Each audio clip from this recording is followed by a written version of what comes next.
Okay. Now, okay. Then we're going to go. Thank you, everyone, for joining Freedom from Oh, Nigeria. sorry. And today we are going to have a very exciting topic that we're going to be talking about. These are things that our people need to know about so that they can be more effective in dealing with what's going on in Nigeria and know what they need to do. So, welcome again. We are excited to have you with us today. And we are looking forward to an exciting discussion. Mm-hmm. So, without further ado, I'm just going to talk a little bit about what we do here. Week in, week out, we come here, and what we try to do is to break down the information. There's a lot of false narratives out there, so we break down the information. So everyone in Nigeria, all the way down to the young people, can understand what's going on. And today we are going to be tackling a subject matter that is really important because history was removed from the Nigeria system. And so it becomes extremely important that we educate our young people so Mm-hmm. that they can understand Recording in what is progress. going on. Okay, Indeed. so we're going to be talking about unitary Nigeria is not a federation or democracy. And yes, it does matter. We're going to talk about why it matters. We're going to talk about what is a federation and does the Federal Republic of Nigeria actually qualify as a federation? Mm-hmm. Then we'll talk about what is a state or nation. And did the regions qualify as being nations? And does the states that we have today, do they have anything that would qualify them as a nation so that the federal government will then be a federation and not a unitary government? And then we'll talk about some of the key things that the regions had, and also we'll talk about what is, we'll just talk real quick about what's going on, and then we will talk about what can we do, what can the international community do, because it's important that we all understand what we can do, because there is so much to be done. And once we all get engaged, we all unite, all freedom groups, all peoples from the Middle Belt to the South, so that we can actually make the NINA's constitutional force majeure freedom plan come into being. So Yeah, I am going to indeed. welcome AY. Thank you very much. Thank We're you. going to have a few other people joining us, Yeah. but we're going to get started. And AY, I am going to, have you just say a few words to Yeah. our listeners. That's just kind of what we're trying to accomplish, every week, and so that Yeah. we can encourage them Mm-hmm. to understand that things are not as bleak as they seem, Yeah. and that they can make a difference. Indeed. Thank you very much, Jane. Good evening to you all. Welcome to Freedom from Nigeria, a broadcast in association with OduduwaTVRadio, and of course on JNJ Media as well. Now, one of the things that we want to do here is to really bring knowledge, to spread knowledge about our we have the of having the power to go for self-determination. We don't have to wait for the federal government. We don't have to wait wait for any of those politicians. They actually have no power. The trick is they pull the wool over our eyes, and that is what we are here to try and pull away from our eyes so we can really see what is going on. Once we understand that the contraption is based on a fraudulent decree, promulgation decree 1999, promulgation 24 of 1999. Once we understand that and we make people aware of that, the next step for us is to now take collective action together to break away from that contraption called Nigeria. Because as it stands now, there is no joined seal of approval, which is, I would say, a referendum. You see, there is one thing, you will write a constitution. It's one thing to write the constitution. It's one thing to amend it. Now, if you pass it into law without the people say so via a referendum, that doesn't make it a constitution. It's very important to understand that, because the people's voting in support of it in the majority is the seal of approval to go for to now become a valid constitution. If you just pass that like they did with the 1999 constitution, whereby they just passed it, they didn't consult us, that becomes an imposition. Two different things, and it's important that we understand that going forward. Our job here is to make people be empowered to know that they have the power to reject that fraudulent constitution. They keep telling you that it's a democracy.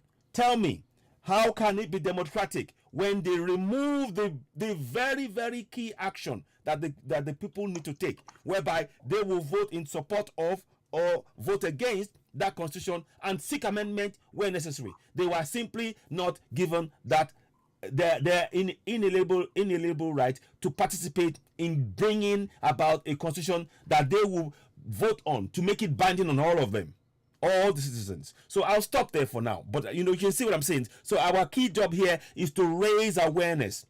We have the power to make the change ourselves. We don't need to wait for the government to say you can go for a referendum. We don't need to, because that government itself is invalid. It's null and void. So let me stop there for now. Thank you very much. Okay, awesome. Again, what we're talking about today is unitary Nigeria a federation or a democracy? And we are saying that it is not. So indeed, let's talk about what is a federation. Welcome, Honorable Ogaraka. You are welcome. Welcome. So let's start off. Let's just dive straight into it. Yes, and talk about what is a federation, right? Yeah. And then we'll later on we'll talk about what is Nigeria. How do you compare Nigeria to what a federation is? So let's talk about what is a federation. Yeah. So if you look at the different definitions of what a federation is, there is a definition that says that it is a federation is also known as a federal state, which is a political entity characterized by a union of partially self-governing provinces, states, or other regions under a central federal government. Okay, so there is a self-governing status that is very important in the definition of a federation. Now, in the context of Nigeria, in 1960, and again in 1963, we had the regions, the eastern region, the western region, the midwestern region, and the northern region, and the middle belt was supposed to come later, which unfortunately it ended up not happening. But those regions is part of what makes a federation. So in this definition here, it says alternatively, a federation is a form of government in which sovereign power is formally divided between a central authority, which is the central government that we had in Nigeria up until 1966, and a number of constituent regions, right? So that each region retains some degree of control over its internal affairs. Jane, may I interject quickly? Would you Absolutely. do you want to share that thing on the screen as you were doing it so people can follow it? That's true. I can do that. Yeah, thank you. So very important that we can follow what is being said by Jane. Now that's it. So you can now. Absolutely. Okay.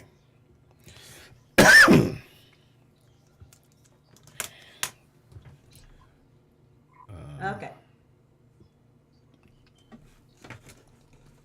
So one of the things that it says here as well is that, federal states where the central government has overriding powers are not truly federal states. The reason why we're going through this now is that we're going to go through a process to examine the regions and find out if they are federation, if they are nations that that would qualify, that qualified Nigeria to be a federal republic. And then we'll look at the states and see how they do against that criteria that would make them qualify the federal republic of Nigeria, the unitary federal republic of Nigeria as a federation. So I would let AY and Honorable, if you guys want to add to this discussion about what a federation is, and then we'll go ahead and look at some of the characteristics of what actually makes up a nation or a state that would qualify a country to be a union of nations or states. So I'll let you guys make any comments that you want to at this time. Okay, Ogaraku, you haven't said it, you've not spoken. I'll let you have do the honors. Go ahead first and please chip in, then I can come in. Thank you. Okay, thank you very much. Can you hear me? We can hear you loud and clear. Yes, we can hear you well. Thank you very much. Welcome, everybody. You see, the jeopardy we have in Nigeria, we are just relating it maybe to make it in papers to have it said, but I think it is something that is evidence even to an illiterate. Yeah.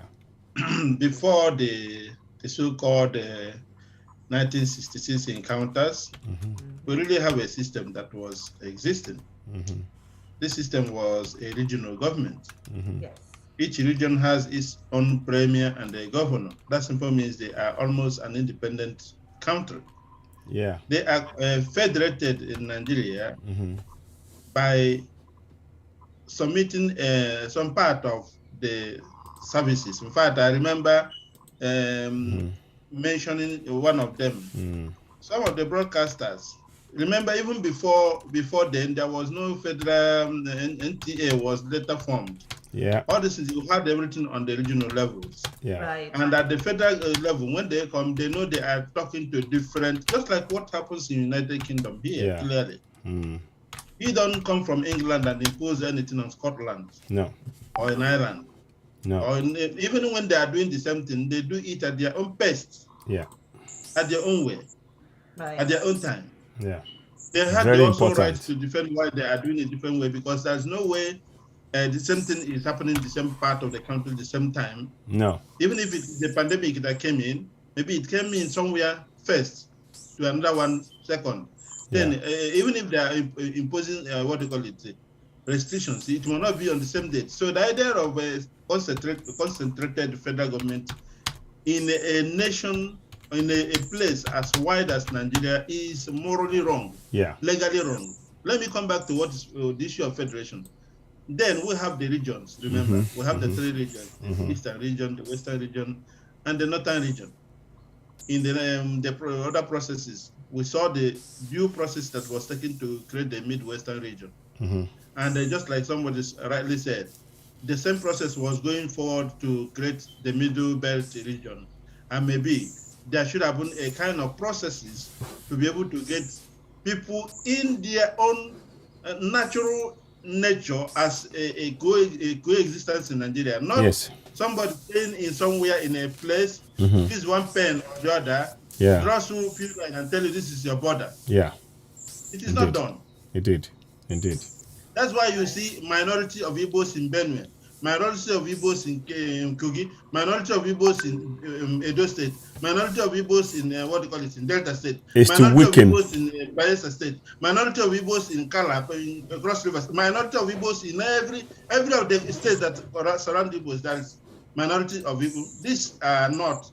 Those people are Igbos and should be in the Igbo nation, which was supposed to be the old Eastern region. That's correct. Right. That's correct. And even AY. Yeah. Kwara, where does it roll up into?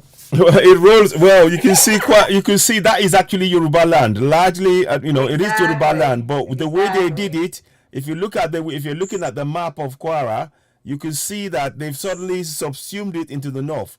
So many people watching it. I do have. This is a picture here that shows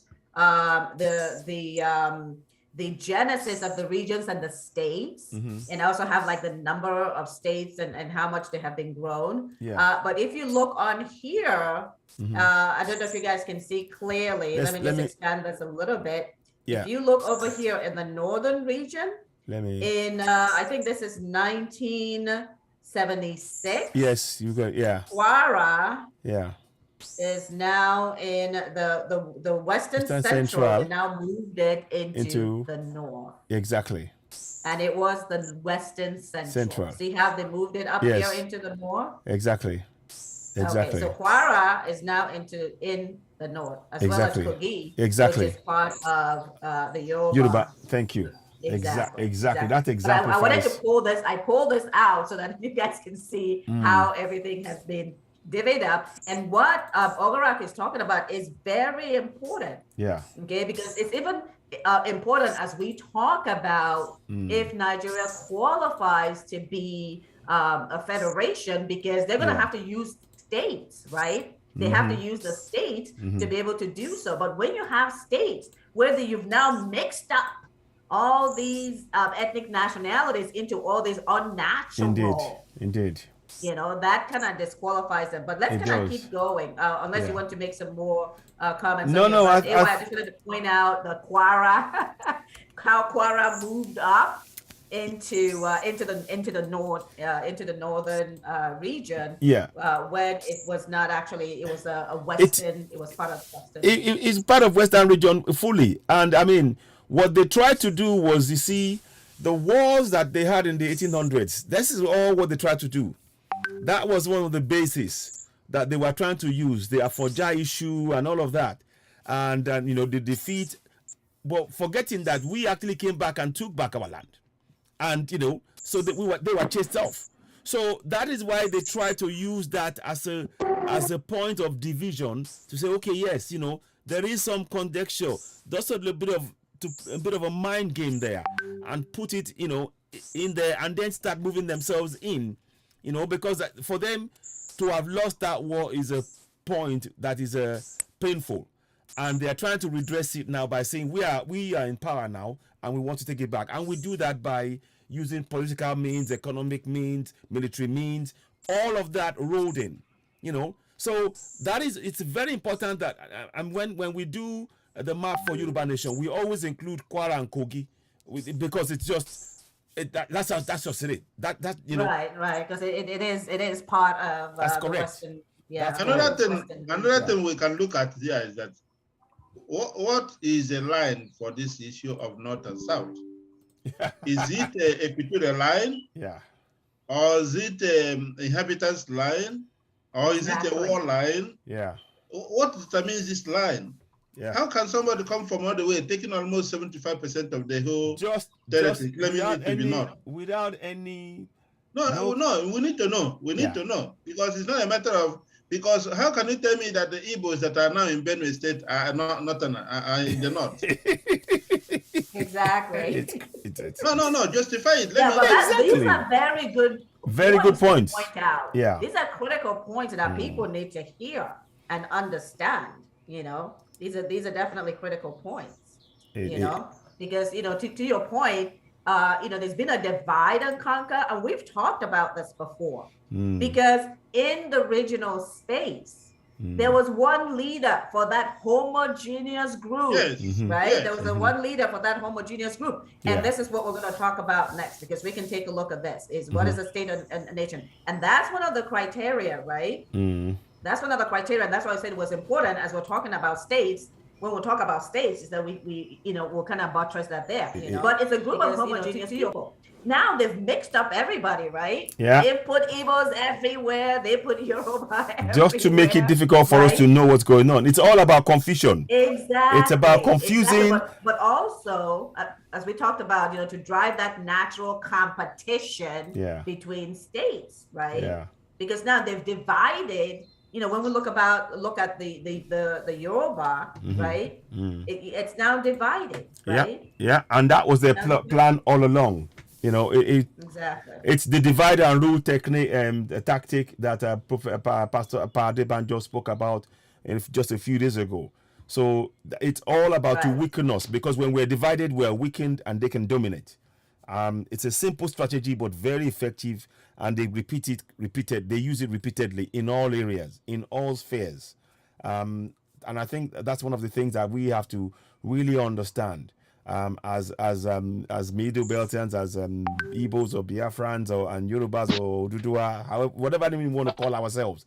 What we need to be very aware of is that their plan is predicated on divide and rule, and those who taught them, the colonial masters, are with them in this plan every step of the way, because they know the benefits of what they're doing. They get benefits from having this divide and rule, where the people who own those resources cannot work together and stop this injustice. So it is really, really important to understand the subtleties of this system, this horrendous system.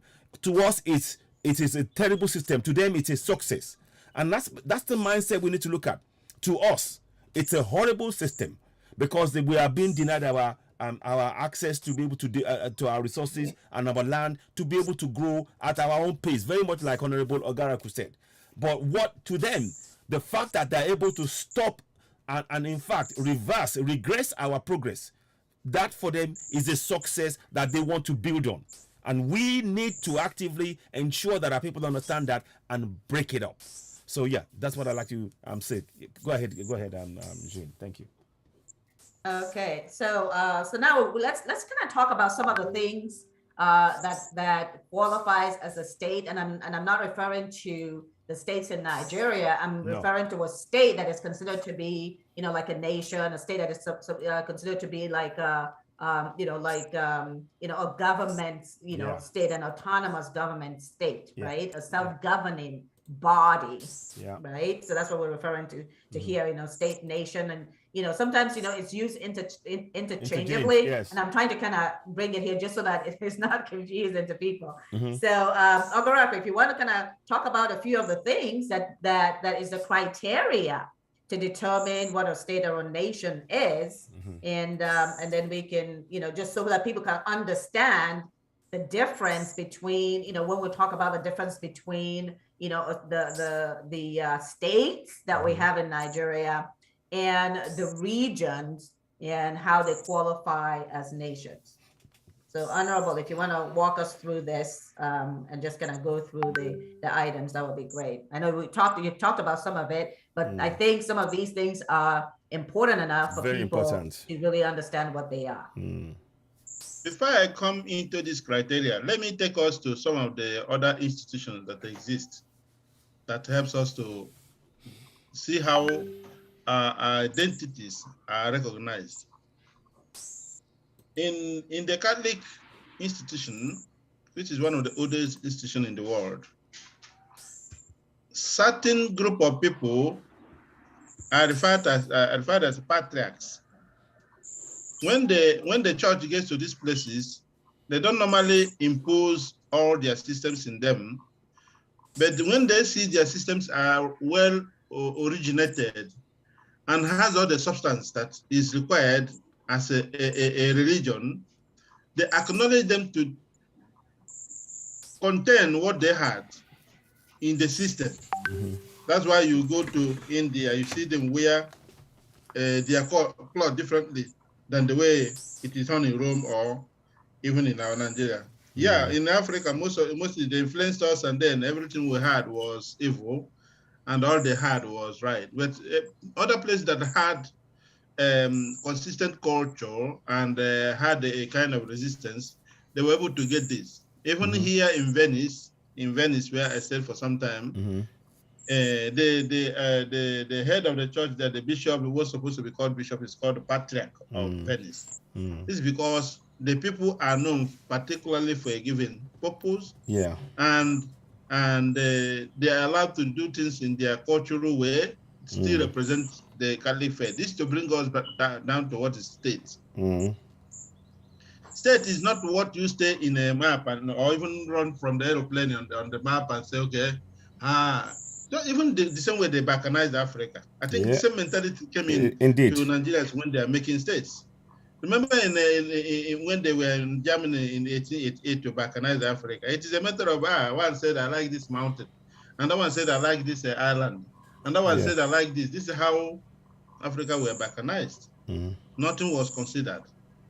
Then people were dragging borders of what I want, what I didn't want, or what was given to me, what wasn't given to me. But that is not the essence of a state. That's not the essence of a nation. A state must be a people that knows themselves. Sometimes it's mostly, even in America today, if you look at their own cases, they create a space and make sure that there's a culture that governs it. Either there's a culture that is influenced to that, and then if you like, you remain. If not, you are allocated to where you feel you like. In our own case, you are located wherever, and then you are kept there. Just like I said, minorities of Igbos are seen in almost 6 states, than even the number of states that are called Igbos today. Let's leave that apart. So a state supposed to have a control over its own resources, because the resources is the source of the economy, and the economy is the source of the sustenance, and the sustenance is your future. When remember recently, the governor of Edo State informed us how they go to Abuja, print money and share. That's why most leaders of Nigeria today are no longer even in their own states, but lives in Abuja, because it is where the resources are shared. Or because what you call resources now is money that is coming from whatever. The little they came out, bring out to be shared. They share it, and then even people, you go back to even to Abuja to get things from them if you want. Yes. The place they call their state, they cannot be there, either because they are not in control of what they claim to have. No. Most of them came in from the back door, as you can see. So, first of all, the state must be independent of external direction much, because you must have to be able to know what you have, govern it, manage it, and then use it to get the best for your own people. At the time, because of the so-called federation we are talking about, there are certain limit of things you give out, but it's supposed not to. In fact, it's supposed not to be more than. It's supposed not to be. Your percentage of what you control must be more than what you give out. That will make you independent, because that simple means in that case you can sustain in case of even if the external attempt fails. Yeah, I You think control I don't remember the percentage. Was it 15% that they were contributing to the 50%, yes. Yeah, I think it was 15%. And now they have no control of the assets. So let's talk about the criteria, right? Because Ogarak has given some great examples, right? Because you have to be self-governing and autonomous, right? You have to have self-governance. You have to have the control of your assets. And we know that the exclusive, the 68-item exclusive list and the 30-item semi-exclusive takes away lots of resources, pretty much all of the resources from the states, right? You have to have control of the progress of your people, right? You have to have control of who you associate with. You have to have your own constitution. You have your own leaders, right? Either they're presidents or premiers or, under the parliamentary system. You have to control your own elections, right? Exactly. No one is going to come from outside to control your elections. And as Oduwaka says, let me help you here. You have to be independent financially, right? And Ogaraka, you made a great point as to how, the governors are living in Abuja, right? But what have they done in addition to that now with the amendments with the local government areas? AY, you remember what they did with the local government areas? Oh, yes. Amendment? Yes. What they're now trying to do is to overreach, get INEC to bypass the state and go straight to the local government and influence. And they can actually get people. They can get a Fulani man who just speaks one word of the local language to be representing the people, the indigenous people of that area. That is a severe threat. Which they have been threat. Doing in the Middle Belt, right? They have been installing all those leaders in the Middle Belt. That has been happening for years. Exactly. Which is why you see the killing of monarchs, right? Of the indigenous people, and then they install Fulani people in their place, right? But what they're doing with the local government is that now it has to report directly into the federal government, bypassing the state government. That's it, yes. And that never happens. Exactly. Because the state government is supposed to have charge over their local governments. And that's what existed Yeah. in 60, 63, and 1966. And which That's is it. why a lot of people are saying correctly that the Federal Republic of Nigeria died in 1966. Yeah. And it has not been Resurrected. yet. Exactly. Right? Because the fraudulent constitution is carrying forth, you know, the policies of a military regime that is based on apartheid, injustice, inequity, and now genocide, right? Indeed. So that's part of the things that we have to remember. And AY and I were talking about, you know, let's take a look at how the regions stack up, right? Let's just take a look at some of the criteria, and see how the regions stack up. AY, do you want to walk us through this one? Yeah. So the regions now. So it's a regional autonomy: Eastern, Western, Middle Belt, North and Middle Belt. Midwest 1963 Middle Belt was as follows: self-governing, autonomous, control of their assets, control of their borders, control of progress, control of who they are associated with, own constitution.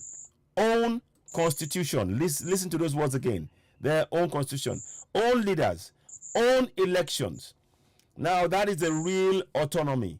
And that was exactly what was happening. And that was why you were able to see region like Western region flourish and have cocoa house and have education and have healthcare and have all of these things, because that region was operating at its own optimum level, devoid of any interference from the north. You know, likewise, the Middle Belt, the Midwest was also developing, and the North realized this, so that's why they were hurriedly trying to ensure that they pegged back our development. So that's just one example. Now, control of their own of our borders, you know, control of our assets, you know, assets in terms of mineral reserves and everything else in between, all of that. Now, so it says the criteria. Right. Then let me just make a quick comment as to the fact that the oil in the South, right, belongs to Nigeria. That's correct. But Zamfara gold belongs to Zamfara. Yes. It is. That is, you see, this is the sickening thing. That is why That's what's called apartheid. It is apartheid, because this is actually and you know what is actually sickening about it? They actually were clever. They devised an apartheid, and what do they call it? They said it's a quota system to support the underdeveloped. Yes. That is exactly what they did. So you see the way they twisted the word. Because I used to think, quota system. And when you asked around, people said, it's because the North was underdeveloped. Not knowing that it was actually for the North to gain access, to bypass the local people, deny the local people access to their own resources. So it is very important to understand when Jean says it's apartheid, to understand how they carried this out in plain sight. They just simply changed the name in front of us instead of thinking it's an apartheid and we could all be out. With quota system. So it engendered us to feel sorry for them, when in actual fact we should all have raised we should be up in arms going, no way, this is wrong. So the use of the words in keywords and how they use that has actually really they've been very clever in how they use those words. Look, for example, I'm just going to do a little segue here. Look at the word bandits. You know, they say bandits, but in actual fact, they are terrorists. Now, when you hear bandits, what that means is psychologically you drop your guard. They're just bandits. They're local. And that is what it's designed to do. That is what it is designed to do, to make sure that we drop our guard. That is again what quota system was designed to do. Like Jean said, it's an appetite. It's an outright appetite. But when they change that word, they say take that word away. It's too obvious. Put quota system. People will be wondering what that word is. It's to help them. Suddenly you accept it. You are actually being subtly, psychologically subsumed to accept what is actually a threat to your own existence and your generations to come. So anyway, so go back to what we're saying there. Yeah. So yeah, no, but that is all very germane. Even the police force, right? The police force, the regions had their police force. It was in 1979, I believe, that they now nationalized it and made it, like centralized that, right? And took it away from the states. So the governors don't have any way of securing their people, right? No way. And then, as Ogaraka mentioned, the regions were paying to the central government. The central government was not paying the regions because the regions were self-governing and autonomous, right? And so had control of that. Yeah. Now we're talking about apartheid, and we can just kind of talk about it here a little bit. Yeah. Because one of the things that happened is that the creation of those local government areas. We've given this example several times as to what happened with Kanu and Lagos, and how Lagos stays at 20, but if you add up every state that broke away from Kanu, that one unit now has over 100, right? The old Kanu, when you added all the pieces, Jigawa and what's the other one that was broken up, Zamfara, it has over 100, and Lagos still has only 20. But here, let me give you guys. There's something I'm going to read here so that you guys can talk about it. Okay. So one of the things that we have is the composition of the Senate and the House of Representatives, right? So Sokoto State used to have 3 senatorial seats. Kano State, Kano State used to have 3, and Lagos also had 3. Yeah. With the carving of Sokoto and Kano to 6 states. Exactly. So Sokoto now becomes 3 states. Kano now becomes 3 states. So now a total of, instead of 2 states, we have 6 states. Those 2 states, as amended, now have 18 seats. There you go. And this is where 18 seats. We're talking about apartheid, right? They now have 18 seats. Indeed. So that's what they were dividing those states, right? So one is to divide and conquer the indigens. The second is to give more representation to the north. Exactly. Right? So Lagos.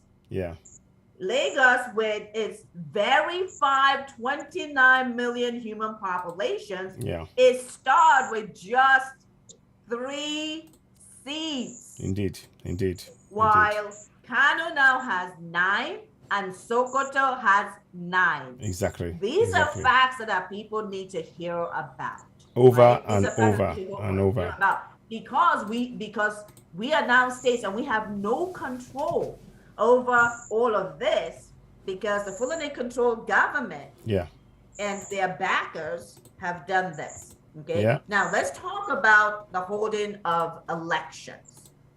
Okay. So I looked up in history, and it is very hard to find this information even online. It took me forever just to find the information on the region. Okay, and that's one of the things that we have to kind of go back and start getting all these historical records and populating them on the internet, so our young people will have access to it. Indeed. That's one of the things that we need to be doing. But the parliamentary elections, that's at the central government level. They held their election December 30, 1964.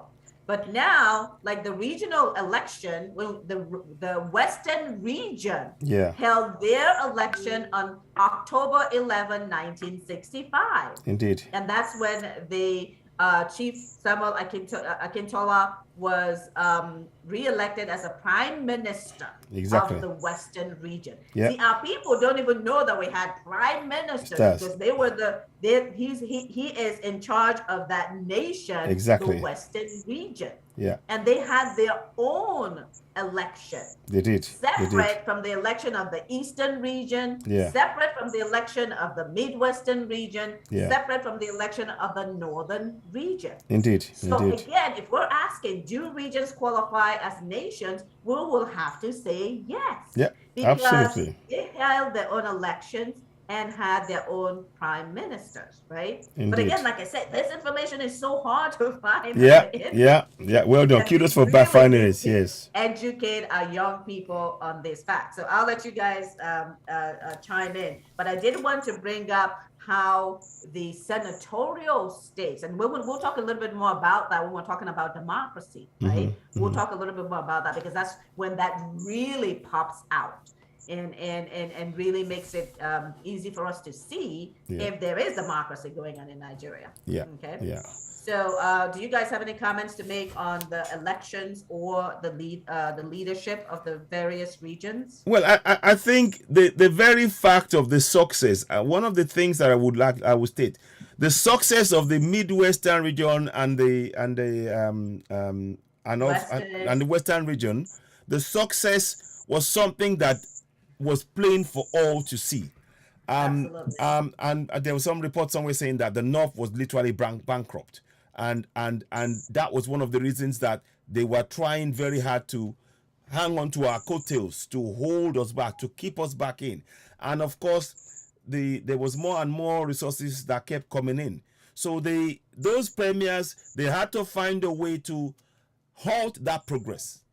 And it usually is going for the top, whereby the people that are in control and weakening that strength, and then doing that layer by layer right down the chain of command, and then replacing it with things that they could control. So that's what I wanted to say about that issue. And of course, the elections were very much rigged. One of the things that we found was that the seats and the number of seats, like you said, even before the even before the 1999, yes. So they were all rigged, and that was Harold Smith, right? Was it Harold Smith that blew the lid on that? That's correct. Right? Yeah, exactly. Recently. So it is really important for us to understand when we're talking about elections, even from then. And so you could see that there's a link from what the colonials did, and they simply carried on from what the colonials did and deepened this injustice. So when one can argue that the whole electoral process that we've been going through has been flawed from day one.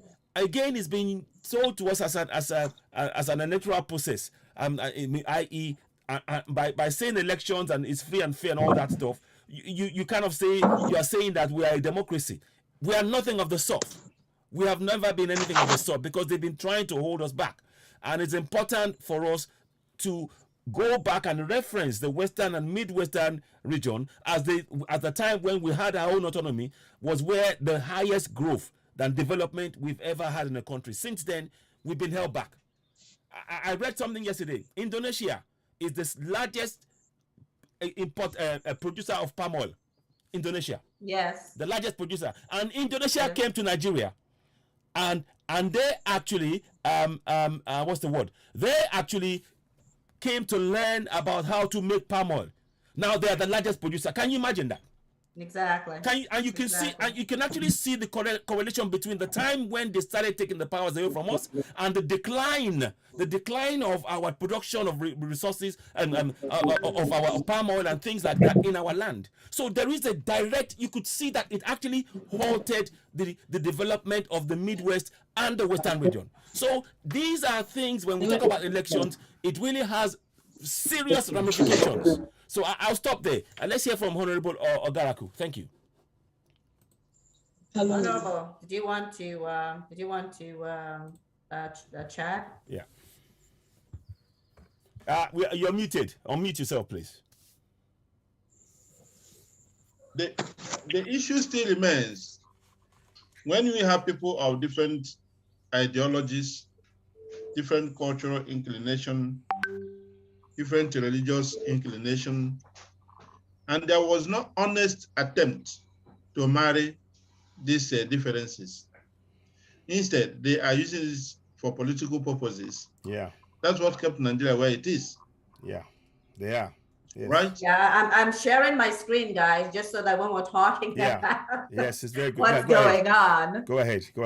Yes. No, to take a look at the screen, AY, that should make you very excited. Yeah, let's have a look. Yeah. So, yeah, Exactly. I saw. I had a 2 billion to billion. train, equip Bauchi youths with smartphone repair skills. Just to do smartphone repair. Farouk, 6.2 billion. it's crazy. I say this is how we are funding terrorists. Exactly. 6.2 billion. Exactly. To train Bauchi youth on how to repair smartphones.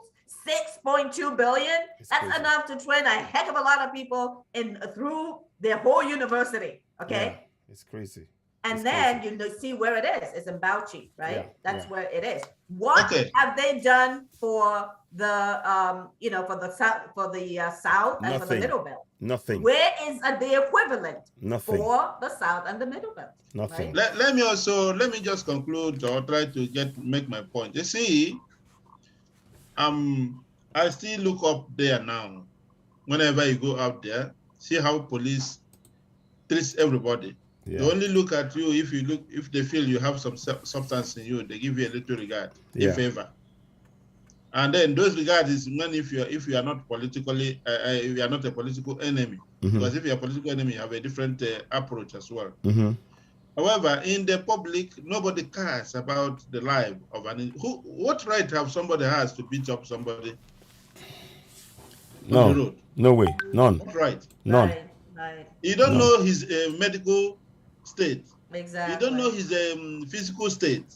You No, beat you him see- up you just see- because you are a police. You see that those are the signs that tells you that we are not a democracy. When somebody That's can, where I'm going. yeah, That's where I'm going. Yeah, go ahead. So, excuse me. Yeah, the go whole ahead. idea is to leadership of intimidation. Yeah.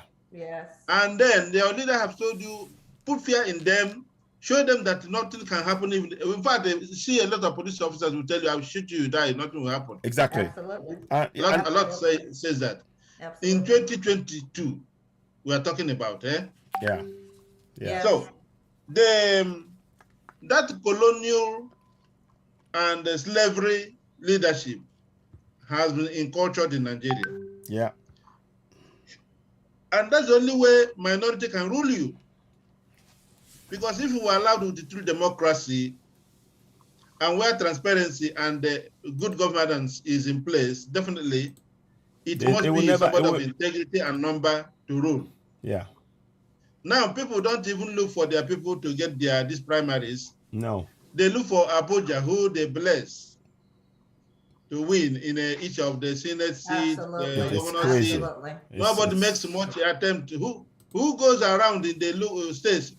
Actually, look at America where we learn democracy. What they do? It takes them years to do the primaries. The primaries is what they do. Yeah.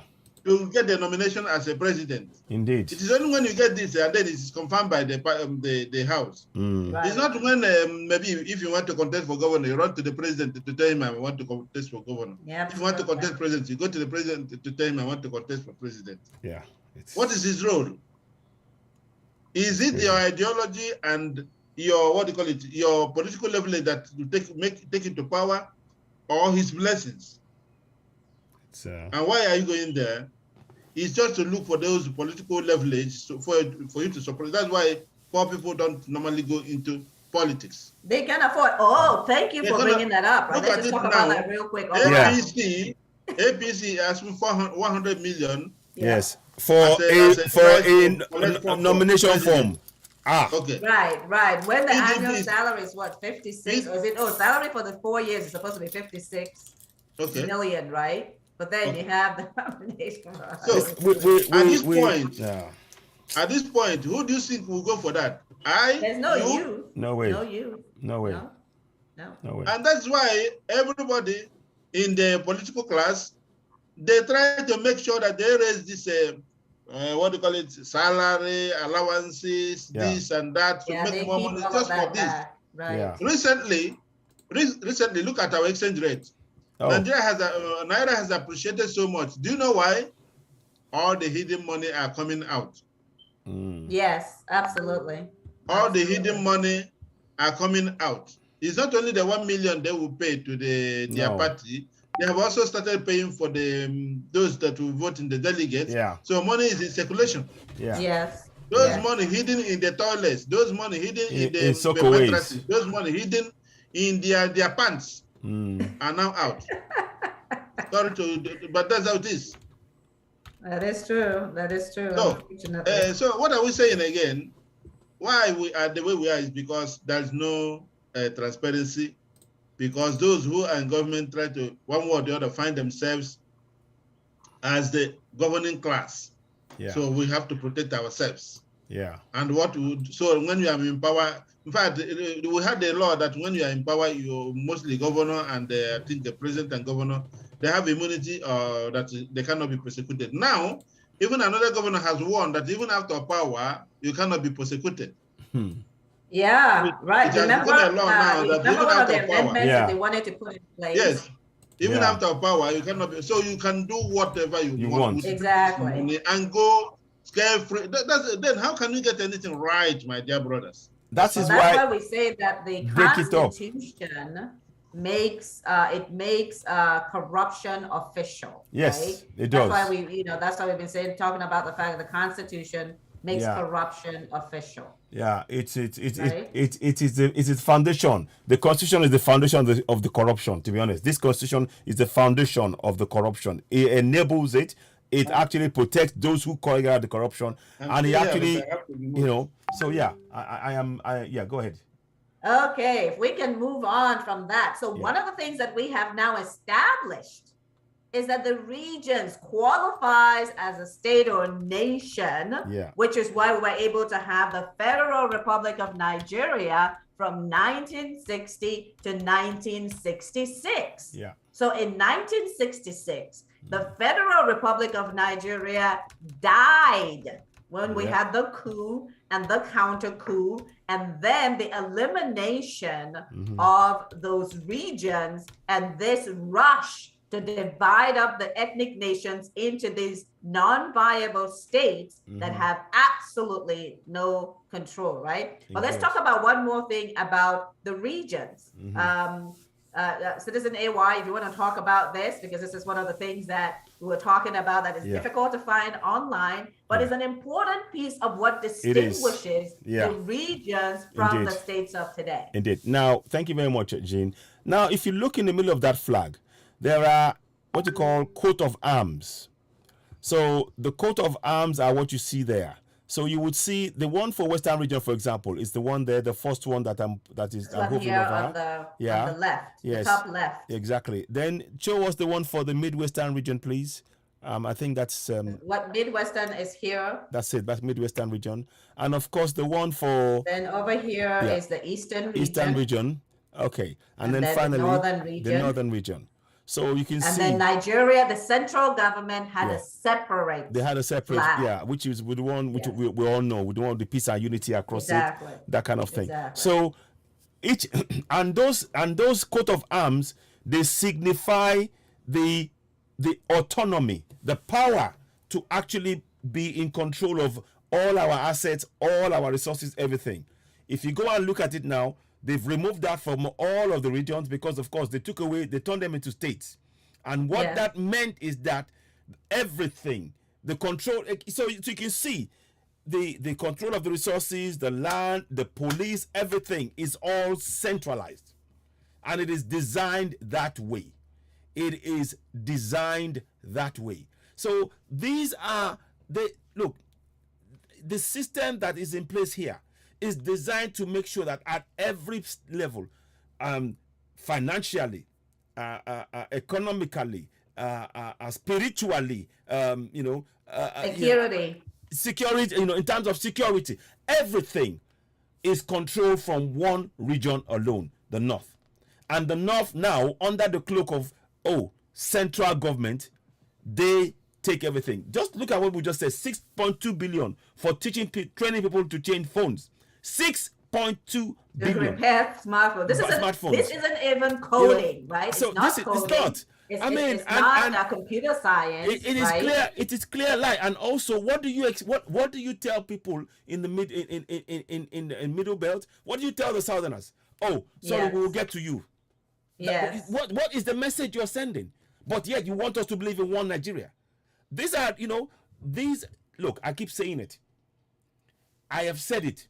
I wrote something today. Let me just quickly make a reference point to what I typed, and I might even show it online and show it at when I Okay, yeah, you can show your screen. Let me see if I can get this one up and show you something I did today. And it's just a simple question to get us to really think about what is really going on. And I would like somebody to answer that question. No doubt they won't provide the answer, but it's okay. The point is we want people to, let me just simply put this here. Let me see if I can, let me see, can I share that? I may be able to share it. Yeah, if you want to share, go ahead and share your screen. Let me just, for 1 second. Yeah, okay, let me just show you. I want you to just see that. So I'm going to put it, I'll put it here, it's here. So now, you can see that. It says here, was the process through which the fraudulent 1999 Constitution... We seem to have lost your screen. Oh, sorry. Let me go back. Sorry. Yeah. Sorry about that. I made a mistake, sorry. So now, the question is, what I'm saying here is, was the process through which the fraudulent 1999 Constitution came about democratic, yes or no? If yes, please provide evidence, i.e. a referendum. Because you see, everything that we're saying now, so that was a simple question right there. I'll stop the sharing now so that I will let others to see it as well on the other platform. 1 second, please. Stop. How does it? Yes. Stop there. Okay. Now, the reason why I'm asking that question, the reason why I'm posing that question, I'm going to quickly put it across the screen so others can see it. In fact, I need to do it one more way. Sorry about that. No, that's okay. So now, the reason why I'm asking that question is that, you see, at some point, our people have got to really get into a mindset of questioning everything. We've been conditioned to accept what has been said by those who do not have the power to say anything to us because there is no basis, i.e. a referendum, upon which they can take those actions that they've taken. What they are doing is illegal. What they are doing is, and what they are continuing to do is illegal. A government spending 6.2 billion naira on teaching people how to change smartphones in the north at the expense of us in the south. I mean, who are producing most of the money? Exactly. Let me add this. Let me add to this as well. When we sort of, they said to us, don't produce, you cannot have alcohol in the north. But the money, the VAT returned from the alcohol that we're making in the north, they will take it from, they will happily collect it and use it to run the economy. But they say that Islam allows them to take the money. I saw some write-up online. So it allows them to take the money. Really? So what are we? There was a response to it online where they said that there was this convoluted thing as to how the Islam allows them to. I'm sorry, that is just the nonsense. So let's talk about what, because you talking about that brings up the issue of the Hisbah police the north. Yes. They have a police that is not at the federal level. No. However, the Middle Belt and the South don't have any police that they control. We have Amotekun, but they even restrict the movement of that and our ability to protect ourselves severely. And that is just like, it's almost like a window shop. They're not equipped, right? They are not equipped. That's exactly the point. Nor do they walk about as Hisbah does and doing all these things that they're doing, right? No. So these are the things that we really must, and I must really try and home in on. We encourage people to think. Please think for yourselves. Those regions there, the fact that the minute they took away the coat of arms, it signified that there was only one coat of arms that was very important, and that was the Nigerian one, the central one. In the olden days, power was concentrated in the regions, so they were able to develop at their own pace. Now they've taken the power to the center, and they are strangling the indigenous people. They are literally strangling us, and we cannot continue to take this. Again, I ask that question. Please, if you tell us that we're a democracy, and you say to us that we are able to grow. Yes, we live in one Nigeria, and they say Nigeria is one indivisible. Who gave you the authority to tell us that we are indivisible? Where's the referendum? Where's the referendum upon which that is based? You cannot. They make a statement that has no relevance or basis. The basis for any unity has to be the voice of the people by way of a referendum where the people collectively said, right, we're going for this. And the people of Nigeria has done that only once. Let me tell you when that was. When they voted for MKO Abiola. And that one time when that was done, the military silenced MKO. They annulled the freest and fairest elections ever. Yes. Ever. And they now put this on top of us. And I begin to wonder when I see many of our so-called intellectuals who are seeing what is going on, but for crumbs are quiet. And I feel really, really sad that you say you are educated. Complicity. Complicity. I mean, again, the old saying, right, AY, that says those who are benefiting from a corrupt system see nothing wrong with it. They just continue. And which is why, when we're talking about no 2023 election, because the politicians, it doesn't matter whether they're PDP, APC, NRP, whatever they call themselves, they have proven year after year after year after year that they don't care about the masses. It's only during election time that you see them coming out. Yes. You see all the northerners and the other people wearing the Igbo red shirt and hat. You see, I saw, was it Osibanjo pumping gas? Yeah. It's a joke. It's a joke. All of it. I mean, the other day, I saw Tinubu was in Mecca. And they were saying, Allah, something, Tinubu is going to be the president. And I'm looking at these people and I'm thinking, are you serious? Today, do you know that there was a meeting between Ahmed Lawan, APC governors, and PDP presidential candidate, Atiku? They were in discussions together.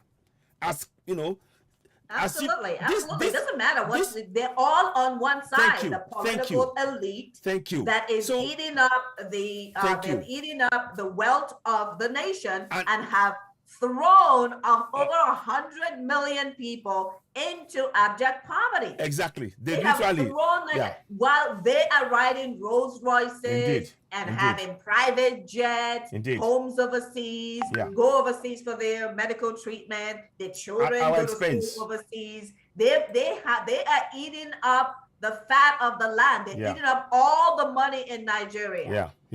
So that the people do only they're not even getting crumbs. No. They're not even getting crumbs. No, we're not. And I saw this note, and I don't know how accurate it is, that says that, Boko Haram is being paid, I think it's 65,000 Naira a month.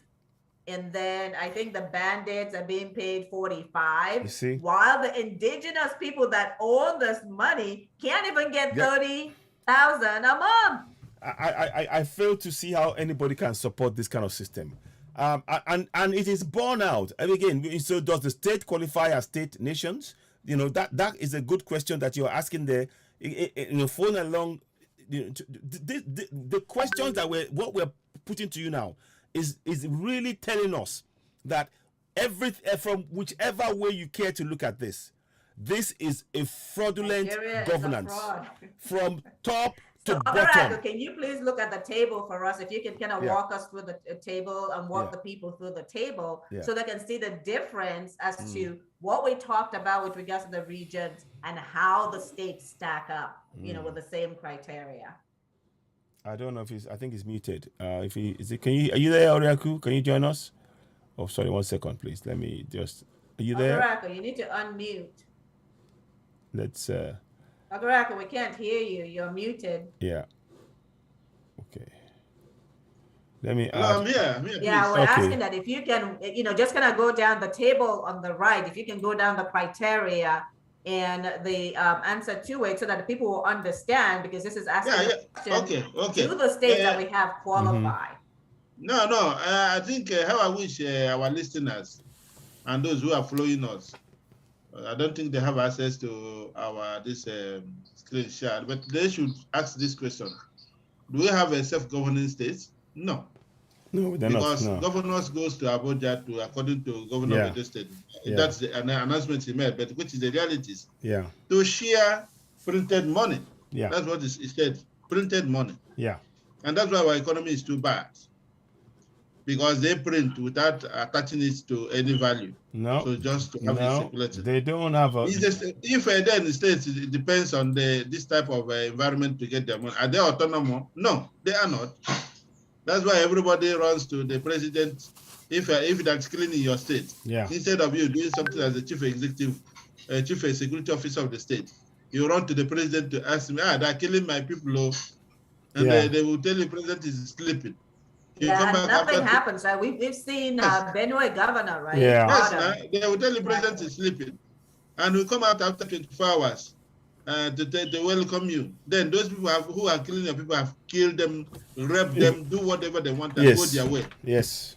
That only before they would think of sending you security, and then they come in there and arrest people they see there. Even they arrest the people who may have come in to defend their own people. Exactly. That's exactly what they do. They arrest the victims and let the perpetrators get away. Okay. Does what we have today as a state have a constitution? No.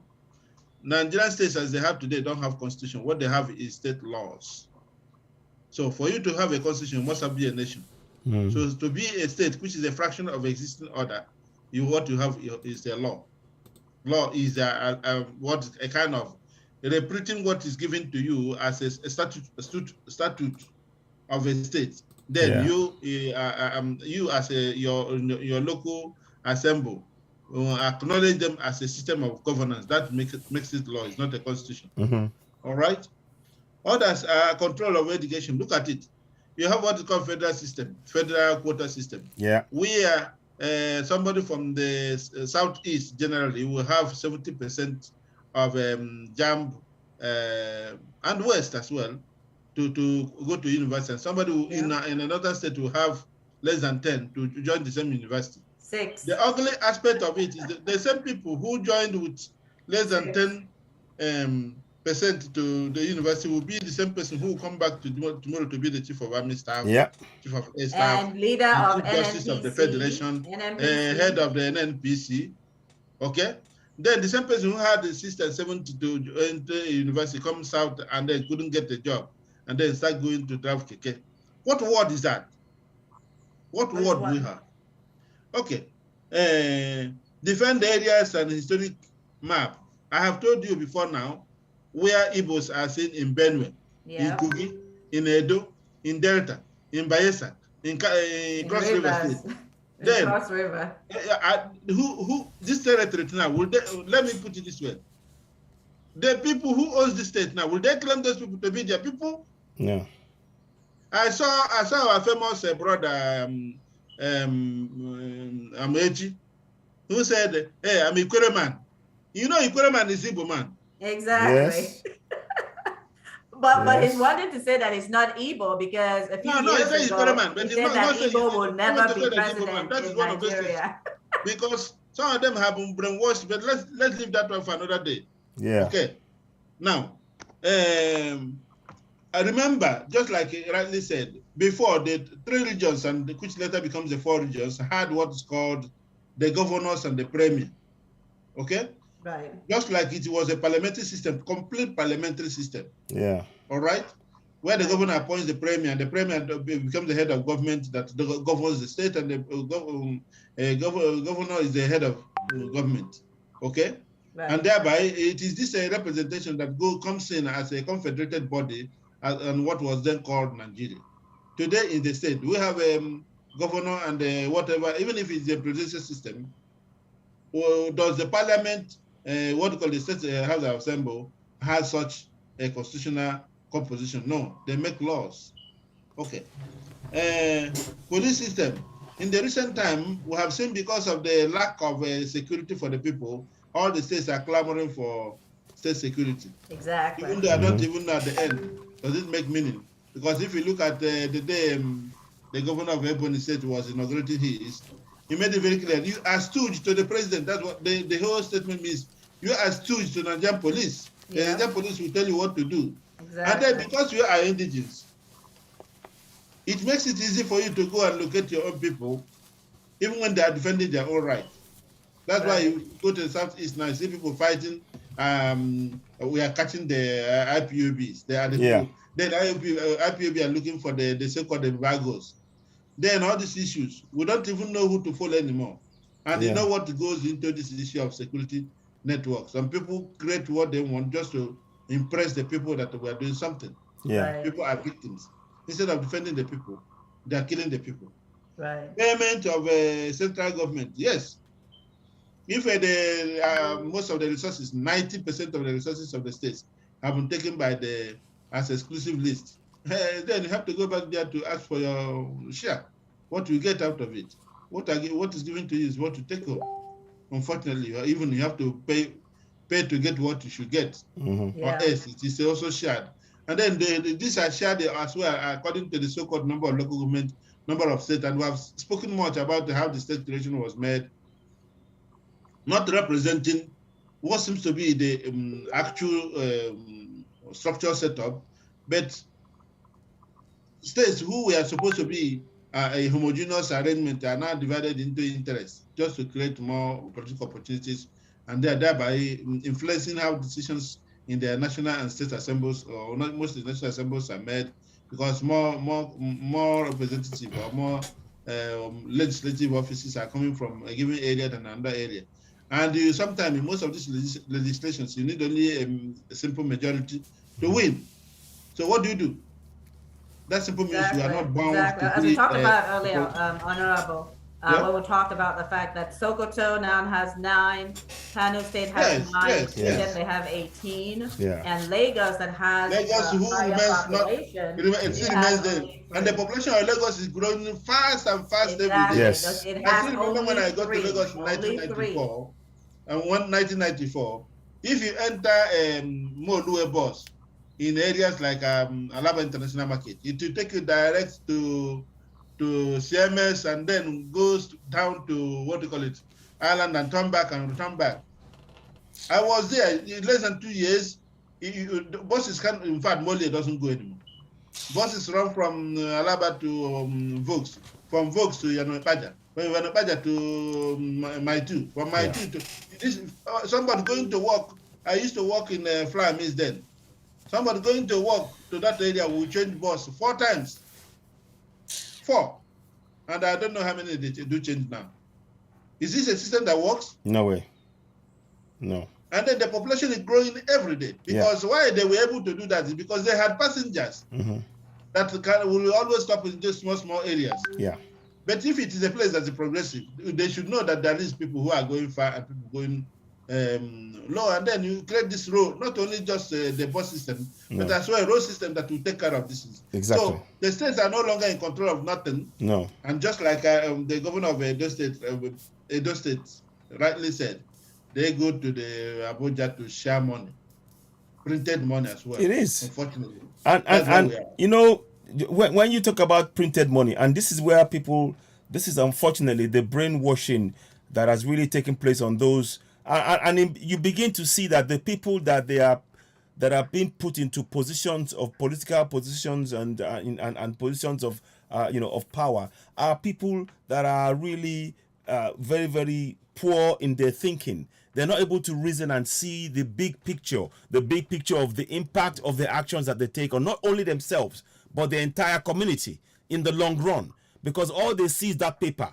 But what they fail to realize is that the resources beneath their feet is far more value than that paper. That paper is just a way to delude them, to make them to sort of feel powerful.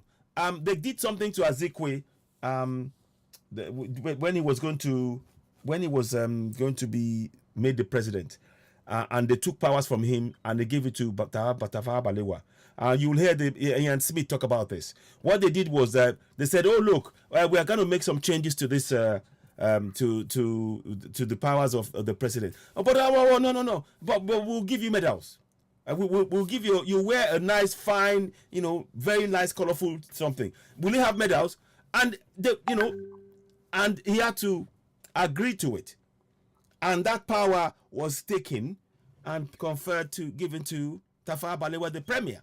So he was just, in reality, he became a lame duck president, a man without powers.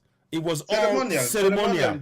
It was purely ceremonial. And that is what is happening to many of those who think that they have real power. Oh, I'm governor this. Oh, I'm senator that. Oh, was it not on APC that they killed a man it's not a Boeing. Is it a Boeing? They killed an APC man, a honorable.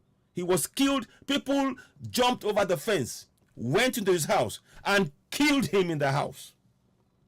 That is a warning sign for all of these so-called efulefus. I'm sorry to wake up I'm sorry, and realize that, you see, when they are hailing you, they are hailing you because you are doing what they want, and they are trying to position you to a point. As soon as they finish using you, they get you out of the way. Almost half an hour ago, we didn't see people joining. So thank you. Hello? So let me just mute. I'll mute my brother there. Can you mute him over there just while he's talking? Because I have. So let's kind of move on. Yeah. Let's move on and talk about does Nigeria qualify as a federal government? So what I have here is some definitions that kind of walks us through what is a federal and what is a unitary system. A lot of people don't know that Nigeria is unitary, Thank right? you. That's it. So Nigeria is called a federal government. It's not federal, however, to be honest. Right. Let's look at what a unitary system is. A unitary system, which is on the far left here. Yes. It has a national government, and then it has a state government, which is what we have in Nigeria. Exactly. And it says concentrated power, centralized authority, right? So in Nigeria, it was really centralized. And then with the amendment, they are now taking the local government and even centralize it into the federal government. That's it. When the citizens are calling for decentralization. The Buhari led government, the Fulani controlled government, are now centralizing it even more. Yeah. Instead of decentralizing as people are coming from. So the federal system is one where the people actually are in charge. So you've got a state government and a national government, and there's divided power, which is what we had in 1960 to 1966. Yeah. Which is why we're saying that federal government died in 1966. Nina's Tony Nadi has been talking about that, but we're bringing this up here just so that people can understand what we're talking about, right? Because the federal system divides power. There are only certain things that the federal government has control over, and then the state government, or in our case, the regions, as they were before, now had autonomy and self-governance over most of everything, right? Where now everything is at the federal level. Everything has been moved to federal level. It's sickening. So it's sickening. If we look under here where we have this little scale, the federal government has two-level government. There are two levels. What we have in Nigeria right now, we don't have two levels because we've already been collapsed. That the state government, right, under the unitary, has no power. No self-governance. Nothing. No autonomy. No. It doesn't have a constitution. It doesn't own the assets. It doesn't. It's just a ceremonial. It's a ceremonial. It doesn't have its flag and its coat of arms. It's been stripped. Right? It's been stripped of everything. Stripped. Exactly. So when we go through this, and this is important, so our people will understand, and I'll figure out how to post it on Twitter, and we can put it on Facebook as well. So our people can kind of go through this and understand, right? Nigeria is a unitary government. It is. Calling a unitary government a Federal Republic of Nigeria is an oxymoron. It is. It is. It doesn't make any sense. A unitary government with everything centralized at the center cannot be the federal government. No. It just cannot be. No. So I'll let you guys talk a little bit on this. Yeah. Just I think everything that Jean said is spot on. One thing I'd like to say is this. You see, when you now look at what is happening with the judiciary, with the legislative, and the central government, the federal government, you know, what you see is the collapse of the power. The power is in the hands of the government. So you have the government, you have the legislature, you have the federal government. Yes. So that power now is being concentrated in one area. When you have a national government, that national government under a unity system, you might have a state, but the government is controlling every aspect of the nation from the center. That is what we have. So the senators, the House of Reps, they are not able to voice or speak for their own people because the central government is dictating what they are supposed to say to everybody. There is no freedom of speech. You are controlled. You are told this is what you're going to do. There is no coat of arms, very much like Jim said. Everything has been taken away. Yeah. The states, the local governments, they are purely ceremonial. In fact, the government, whilst deepening the centralized nature of the governance, they are talking to you. Oh yes, we are going to make the local government will become accountable. State government will be. But there is no, the laws that are being passed is different from what the government is saying. The laws that are, so if you see there's a twin track approach. On one hand, they are talking and making a lot of noise. The noise is designed to distract you from the reality of the bills that they're being told. Mark my words, those senators and the House of Reps there is no freedom of speech. They are told what to do and they have to do it, or it has consequences on their lives. The man, Mark Miller, I will keep going back to that. The minute Mark Miller was stopped from tabling a motion for the Benue people, the thief people in Benue, by Ahmed Wase and Femi Gbadabia-Miller, the so-called Speaker of the House could not caution and control the Deputy Speaker of the House to say what you are doing goes against our Constitution. That is the point I knew that, look, any idea that you are thinking we are one nation, that we are a democracy, is a joke. Everything has been collapsed. This is a unitary system. This is a unitary system and we need to wake up. We need to do everything in our powers now to, first of all, I'm just going to just a quick suggestion, a little segue. Please, we need to secure the lives of our people because we need them in each of our communities. They will be the ones who will carry out that referendum in each of those areas. And that referendum, once we declare it to the world that the people, they carried out this, they've carried out the referendum showing they want to go. Nobody on this planet can stop us. The government knows that. That is why they're trying to clear as many of us out of our the indigenous people out of our land. It is very simple. Their strategy is simple. If you clear them, they cannot vote. So this is why we're saying we have the power to make this change. But we need to get vigilante groups on ground to protect us so that we can actually take the next step. So anyway, I'll stop there for now. Let's somebody else. Let's hear from somebody else. But like I said, one thing I will just state again is to make sure people understand that what we have is a unitary system. When they tell you it's a federal system, it's a lie. It's all a pack of lies. It's designed to confuse you, to make you believe in a lie, to make you believe very much that the Constitution is a lie. In one section of the Constitution, it says that the decree may be titled, may be deemed to be the Constitution, putting aside the schedule.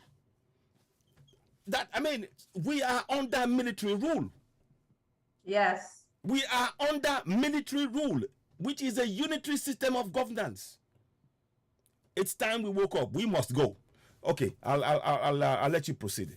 Yes, do you want me to? Okay, so you pretty much know. We don't have to go over it because I think that we have pretty much said that. Okay. So I'm gonna stop sharing because I want to bring up. I don't know if you have it, Ayo. I don't know if you have the, that document that shows what areas that the Fulani are controlling in the government. I don't know if you have that. I'm gonna check because I think that's important as we're talking about democracy. Yeah, let me. It's really important for our people to see, what is actually going on, who is actually controlling what's going on in Nigeria. I know we've looked at this several times. We have done, but what I'm trying to find is the one that shows it's not just the state that they come what is from. it called? What's it called again? Maybe that's the one that let's see. That's the one where it shows the top 4 revenue producing and the fact that they are all controlled by Fulani. I'm not sure if I've got that to hand directly here. Yeah, I'm just looking over here. I'm trying to see if I can find it right quick. Okay.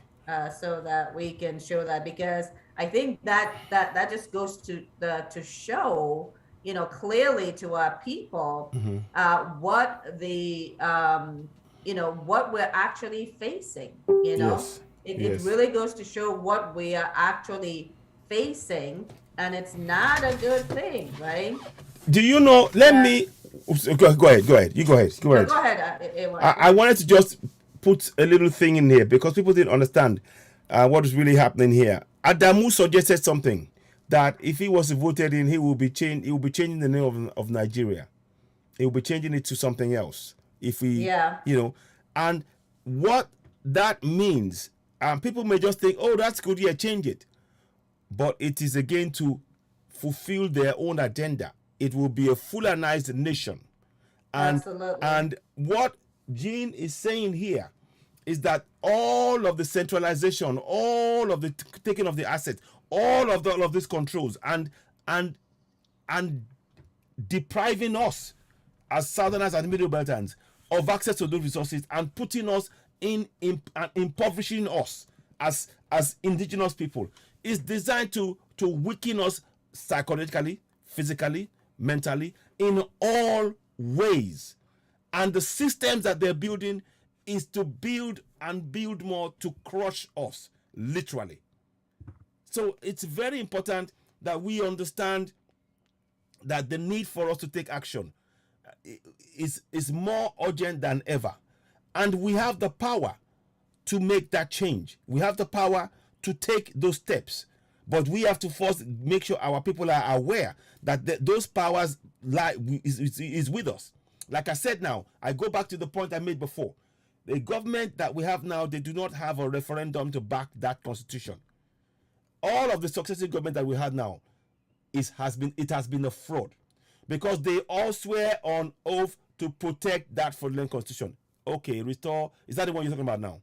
Yes. Okay, good. Let's go ahead and go down this list. We're talking about democracy. Let's go down this list. Yes. Because we know in that fraudulent constitution that federal character is unenforceable. Yes. They have put in that fraudulent constitution, you cannot enforce federal character. Because I know there was a group from the East that wanted to go and file suit that there was no federal character. And then they were shown the constitution that says that you cannot, the court will not hear any cases, just like the court won't hear any cases that you bring indicating that citizen benefits are not being provided. No. And you can't do anything about it, because now the governors don't have to provide you benefits while they're in office and while they're out of office. So citizens, that's why we have 100 million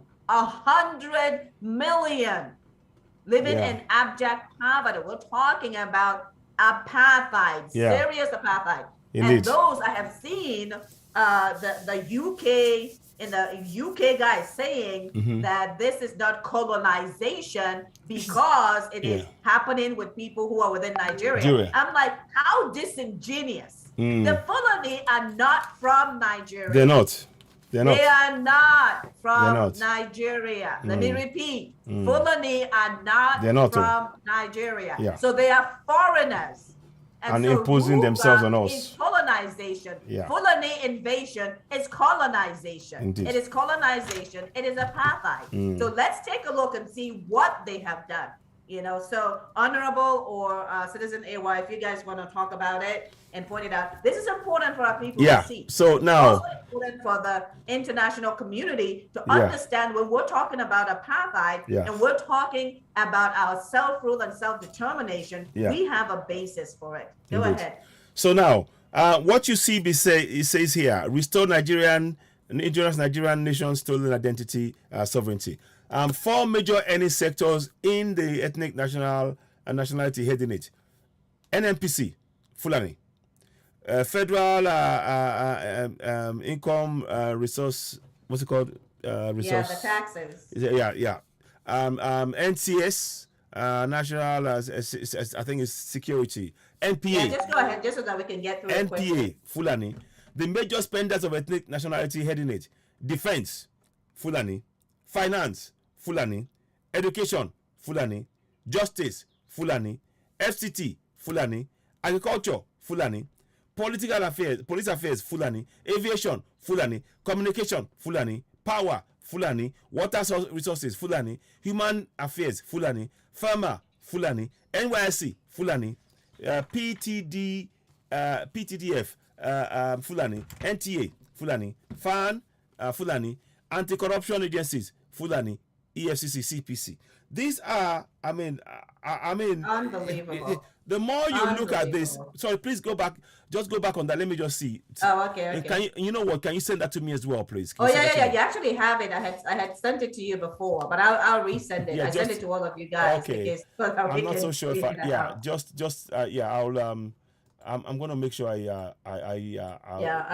resending it to you now, so you don't have to worry about. Because you see, when you look at that list, the one thing you will get from that list is to be in no doubt that the agenda is a Fulanization of that nation. The Fulanization of that nation. And we haven't got time for division among ourselves as Middle Beltans, as Igbos, as Yorubas. Now is the time for us. This is staring us all in the face. In the division that they've created, they are deepening their powers to oppress and suppress us in our land. By uniting, we weaken them. Our unity weakens them because there will be nowhere for them to go because they cannot operate within us freely. And that's what you need to understand when we talk about unity. Unity is not just about talking about, we're uniting. It's about the steps we take. When we unite, then it's difficult for them to carry out an action that will say a Fulani minister and all of this, because the steps that we're taking will weaken them. They will not feel that they are able to take those steps because they know that we are going to stand together and voice collectively against it. As it stands now, the states they created, the kind of political system they created, the structures that they've raised has so divided us that whilst we are busy fighting each other, they are cementing the power in their own hands. And one of the first things that we must do is when we unite, forget the political efulefus, the crooks, the oles, the Arijenu Madaru, and all of this bunch of crooks who are in power. But the people on the ground, when we start protecting ourselves and we start exercising our democracy and our sovereignty in our land, because of the fact that the government has failed to provide safety and security for us, we are taking back our governance. And that is where referendum comes in. Very, very important. But to be able to do all those things, the indigenous people need to first harmonize themselves together so that they can be a force whereby those invaders who are on our land, they will have to think twice about going to any of the regions and think, these guys, no. And it is really the only option we have left. That is the only option. If we want to try and do it if one section wants to do it on their own and you think it will survive, they will simply go in and get the other two that are not with them and they will just be on your own. So, but if all the three of us must take that critical step together to begin to break down this hold that they have on us. And the thing is, what they're doing to us is a barefaced fraud. It's an effrontery. They are taking what is ours, making it theirs. They're doing a lot of changes and investing a lot of money from the south in the north. They're building refineries in the north. They're building rail tracks in the north. All the gas pipelines going yes. to the north yes. and going to Mauritania. Yes. So that they're going to Mauritania. They want to pipe. There's a pipeline. Refining our oil in yes. Niger. Yes, exactly. And then bringing it back to us and selling it to us.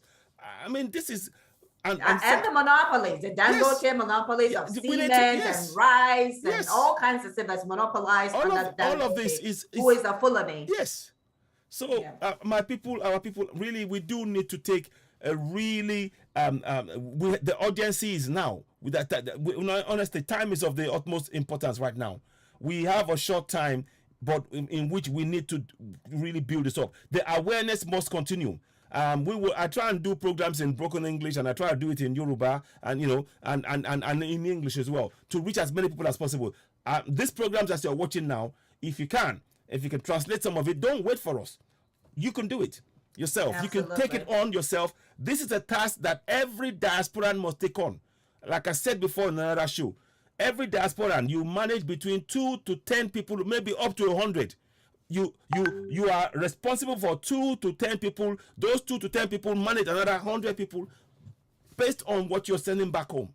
So that means that you have an influence that you can really begin to reach the people. Make use of that influence. Reach those people. Tell them what is really going on, because our people have been kept in the dark in our own country. Many people have been so conditioned to accept the injustice that they cannot raise their level of thinking because of the visible poverty that they face on a daily basis. But if we start being able to penetrate that, with being able to provide certain things and reaching those who we can reach on ground as a collective, we can make significant inroads. This is not impossible. It isn't. In fact, we have the fact that they cannot look. They've tried to stop social media. They've tried all means to stop us from reaching our people. And also arresting journalists. Yes. Yes. Okay, so let's try and finish up on time today. Yeah. So now I'm just going to go quickly go ahead. through the plight. Yeah. Because you've mentioned some of that. Apartheid, genocide. Over 100 million living in poverty, with almost 9 million at the verge of death as we speak. Yes. Let's not mention the 4 million that are in IDP camps, abandoned by the federal government, while they are giving money and ranches and everything to foreign Fulani in our own land, foreigners. Man. And nothing is going to the indigents that own these assets. Yeah. Talk about injustice, marginalization, and inequity, the economic strangulation. Talk about lack of citizen benefits, especially in the middle belt to the south. And then terror and death at the hands of Fulani herdsmen and other terrorists that they are working with, right? So now let's talk about what the international community can do. And these things that we're talking about are the things that we need to get the international community to do. So Honorable Ogaraku, can you kind of talk through some of these? And there's much more, but I just selected a few for us to talk through. So Honorable, if you can talk through this, that would be awesome. Yeah, I think not just saying, I'm making this appeal. You see, when people are under certain forms of pressures, as can be seen in Nigeria, the international community should not wait until when they see real war. But there is war already in Nigeria. Let that one be very clear. Yes, there is. There is war undeclared already in Nigeria. Call it cold war, call it silent war, call it political war. We have it. It's already in place. And because people are taking cognizance of the civil war we have had and have not rushed into outbreak of war, but look at what happened in Lekki. Look at what happens in all those IDP camps. Shows you that it's war. So the international community just like they visited Ukraine and was able to go to see where there is a massive grave, they should go to Benue, Taraba, all those lines in the Middle Belt and know exactly what is happening. And then even in the Imo state of Nigeria, to see that that is Cold War going on right now. Absolutely. They should come in and make investigations, send delegates and see exactly what people are saying. Listen to people. Let them not wait until when we see blood flowing everywhere and when people take laws into their hands. We need to. Please, can you roll back the screen? Yeah, I am. I just wanted to flash that up real quick. Okay. So they should also sanction the government for killing indigenes and even mostly for their religious inclinations. Why are we talking all the time, the North, and then the Muslim, the Boko Haram? All this are forces of the Islamic movement, using such, hiding on that to inflict themselves on the people, and they're killing the indigenous and the people of a local faith. The international community should not keep silent. I must have to say this again. Things they should do, they can as well stop the politicians from movements, as well as frozen their assets. Yeah. And mostly, even their lives among those who are benefiting, they know them. It is Absolutely. known. They should frozen their account and then remove their immunities of moving around the world. Absolutely. That will make them stay within. Yeah. And then I think even within the localities, people should stay in where they claim they govern. Governor should not go and stay in the north. No. The local government should not run to the chairman, should not run to the Abuja as well. They should be where they are, because when they are there and feel the heat, then they will know that what their people want. Indeed. They should also send the peacekeeping to please keep the people at peace, because we need peace, we need security around us, and there must be an independent watch over Nigerian peace process and how people are coexisting. Demand government to provide comprehensive victim and return them to their lands. What does that mean? All those people living in IDPs, they're indigents, they're not foreigners. Right. Well, Exactly. Fulani have taken over their land. And if one would deny that we are not at war, why should people live in IDP in a war-free time? Abandoned by the government. Then if they should return them to their land, the land belongs to them. Yeah. And it's not when you keep them in IDP, some other people are developing their land. Soon you change the name of the land to a foreign language, and that of course. Southern Kaduna is being decimated. Southern Kaduna, I mean, like as T.Y. Gentleman talked about ethnic cleansing. Southern Kaduna is where predominantly non-Muslims live, and this isn't a Muslim-Christian situation, just so everyone understands that. No, it's but not. They are targeting the middle belt, which is predominantly Christian and moderate Muslims and other indigenous that have their own traditional beliefs, right? That's why there's nothing going on in northern Kaduna. It's only in southern Kaduna that this is happening, okay? And when we're talking about sanctioning the government, the International Criminal Court issued a report in 2020. What's going on with that? Then we had the UN Special Rapporteur that went out in 2019 and another one in 2020 calling about the fact that there is gross injustice in Nigeria and all the things that the government is doing. These are objective third party. So why isn't the UN looking at their own report, and why isn't the world looking at the combination of the UN, UNICEF, ICC, the UK, Baroness Cox in the UK? What's the name of that guy in France that he did a documentary, right? He went to Nigeria and he documented that all the genocide that's going on. He's from France. I'm trying to remember his name. I can't remember his name. But we have objective third-party evidence. Yeah. And they cannot say that they don't see what's going on.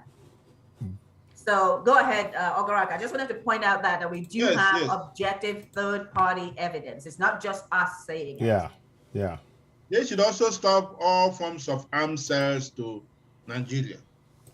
All forms of armed sales. Those arms sold to the so-called Nigeria and then to the Nigerian military are then turned into by pretense that the bandits has invaded the camps and all this and Every that. single military base is now being invaded by Invaded, bandits. and these Bandits are Fulani. Let's be clear. You know, they've divided themselves into bandits, kidnappers, herdsmen, Boko Haram, ISIS. They're all Fulani. All of them, most of them are Fulani. So let's be clear. Before now, everyone understand that. Before now, they were finding a way to transfer these firearms to them, but now they are using these excuses of invading them to allow them to operate big arms everywhere, saying maybe it is the arm they seized from the military bases, which is wrong. Very wrong. How can Nigerian military base not have any protection? You know what I mean? That's a security network we have. Then if they're not, you cannot protect themselves. How can they protect us? It's crazy. Exactly. They look. They apparently what we've had is that the terrorists, they are walking around with sophisticated guns. They are collecting taxes in states like Zamfara and others. They are and let us show the world how they are being brought into our communities and into the armed forces. Here it is, right here. See that? Right here. 35,000. 35,000. This is April 2022. 35,000 are going to be reintegrated. What is reintegrated? These people are foreigners. Yeah. They were never integrated in the first place. They're criminals. Criminals are being given free everything, while those living in IDP camps are languishing in horrible conditions, abandoned by the government. Yeah. But the world needs to understand, when we're talking about the terror that is loading in Nigeria, 35,000 in one go. This is the same Zulum, Governor Zulum, that said that these repentant bandits, and he said this back at the end of 2021, are spies. Now he wants to take 35,000 of them. And Shehu Garba, the former, is he senator or House of Rep, asked the question, where were these 35,000 people that the government could not find them? Yeah. Where were they? It's... They're bringing them in under Ruga, giving them citizenship, giving them NIN numbers, and now they want to incorporate them into every area so they can change the demographics of the indigenous nation. We are hearing that the NIN has brought in as much as 10 million people. Yes. As much as 10 million. Malians, Nigerians, Mauritania, because Ruga, and we've said, you guys need to go watch that video that we put out, that we have been bringing everyone's attention to, where he openly said, even though it has been rejected, because he asked him, right, would a foreign Fulani benefit from that? He says, oh yeah, we're doing it already. So regardless of what, and we're talking about a democracy, right? So it was rejected, but they went ahead to invite all Fulani across all of Africa to come in and get free citizenship in Nigeria, get free ranches, free land, free money, and they have now dropped 100 million indigents into poverty while they're bringing millions of Fulani. We've got Yorubas around Africa. Yeah. Where is their Ruga? Exactly. We've got Igbos around Africa. Where is their Ruga? Where is it? Where's Ruga for the rest of for the people that actually own the land? They're going to get these foreigners, and they are foreigners, and this is what colonization is. So UK Parliament, UK House of Lords, Fulanese are foreigners, and you know that. They know. It's very disingenuous for someone to stand on the floor of the UK Commons or whatever it is that they stand and blatantly lie and say that this is not colonization because it is internal. Fulanese are foreigners. Yeah. They are not indigenous to Nigeria. They were not placed in the area from the beginning, except in the early 1800s. Okay, so let's be clear on this. It's highly disingenuous and deliberately so, because they cannot tell me that they don't understand the history of Nigeria, because they're the ones that mapped that created a havoc. They did. With how they I mean, look at they put Igbos in Cameroon. A huge part of Igbos in Cameroon just to weaken the indigenous people, just to weaken them in Nigeria. They arbitrarily just hack them off and put them in Cameroon. So that is what we're going through. So let's finish up and talk about what our people can do, right? We're going to talk about what our people can do to turn things around, because this is important. We need to continually tell our people what they can do. AY, so AY, yeah. Okay, so put a few things here. Yeah. You think that all of us need to be doing. Yeah. So I mean, especially those of us in number 3 is for those of us in the diaspora. Exactly. They have banned. They have banned it. Protests in Nigeria, but right? yeah, you know, interestingly, you won't believe it. In the UK, they've actually banned protests now. Really? Just happened a couple of days. That is interesting. I did not know that. They've just banned protests now. There's some court cases that have been put up now to challenge it. So essentially, challenge the one in Nigeria too. Exactly. Essentially, they said under the parliament in the UK suddenly passed this law to prevent, protests from happening. And they under the guise of these environmental people who have been stopping roads and blocking things, and they've used that to now blanket everybody, so you cannot go out and protest, which is quite, But anyway, let's put that to one side. We'll come back to that. There are challenges in place, but there are protests that we'll be doing outside of the country, and I urge all my fellow diasporans, wherever you are, please go if you can, where you can. Carry out protests, raise the level of awareness, interact among ourselves. We need to go into our churches and to our mosques and actually talk to our people. This is now the time for us now in diaspora to use. Those are the key areas where we congregate. On Saturdays, Fridays, you will find a lot of Muslims in the church. That's the area we should focus on. On Sundays, we will find a lot of Christians in the churches. We need to bring this message to them, that it is time for them to get involved in this process, to raise the level of awareness, and they can reach their people on the ground.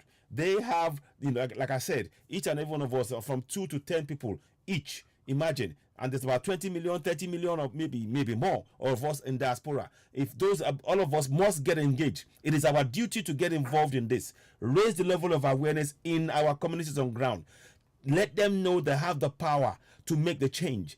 Let's try and find a way to get them to start setting up vigilante groups, because the vigilante groups is what is actually going to protect them and be able to allow the farmers to go to the farm, provide the food that the community will use, will survive on. Because the government, they've opened all the borders. They said they've now opened the borders in the south. For how long has that taken?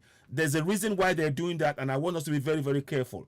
They might be opening it because they're trying to do something based on what late Malafia Obadia, what he said. 2022 is a year where they want to carry out a civil war. And perhaps could it be that they're trying to sort of do something so that everybody flees? So they're trying to make the exit route possible so that people can flee. No, we need to make sure we stand in our ground, because once we leave that, you can't come back. Very much like Jean was saying about the IDP camps. People who are in IDP camps cannot go back to their communities because they've been chased out.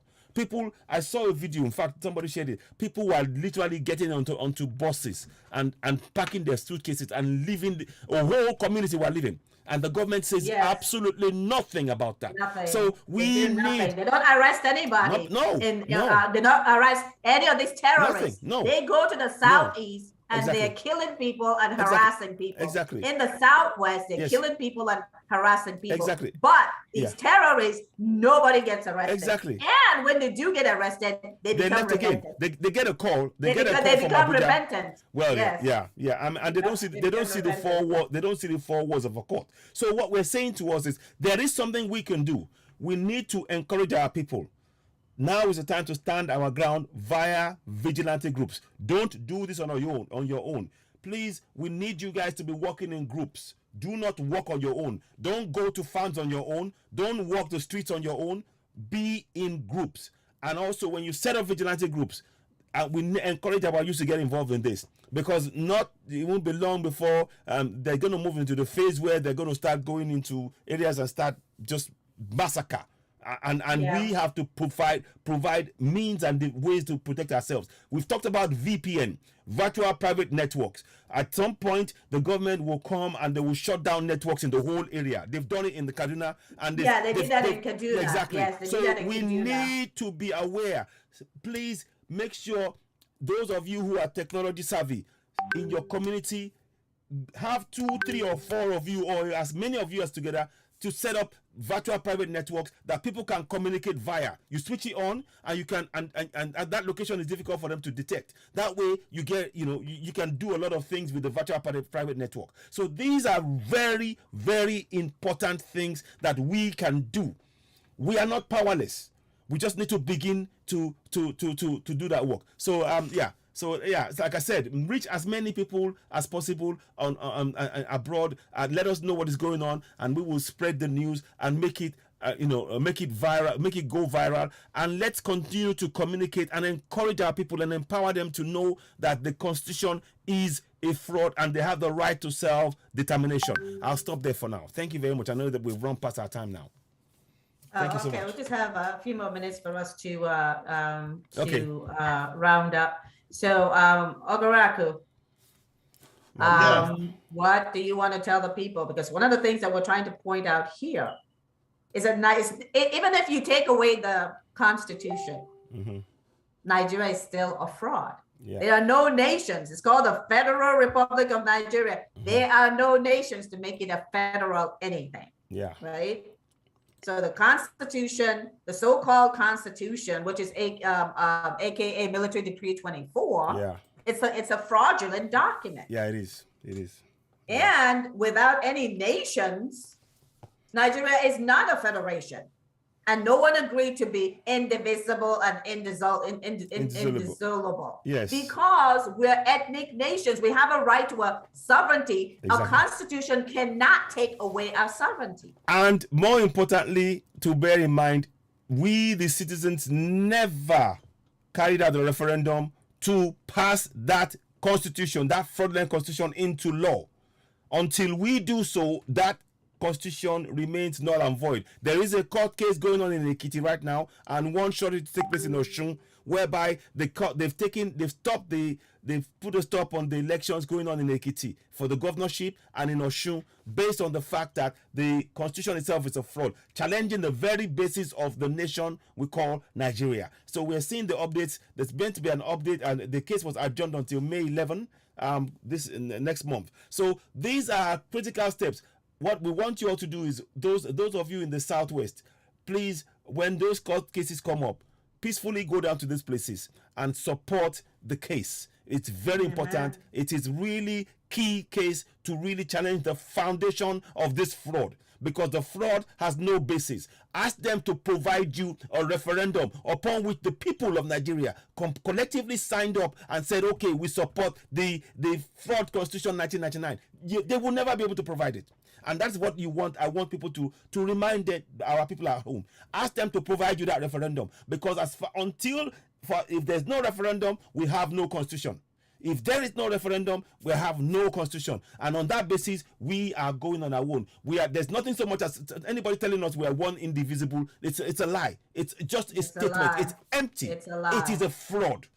Thank you very much. Yeah, but the thing is, and Ogaraku, sorry, we'll come back to you. The thing is how is it that the international community can sit by? It's in their interest. And let criminals get away with saying hurt or farmer conflict. These are criminals. They have no lawful, no legal claim to the land. They're coming and killing the rightful owners of the land. Yeah. And the international community say, oh, it's just hurt or farmer conflict. These are not owners of the land. They're foreigners.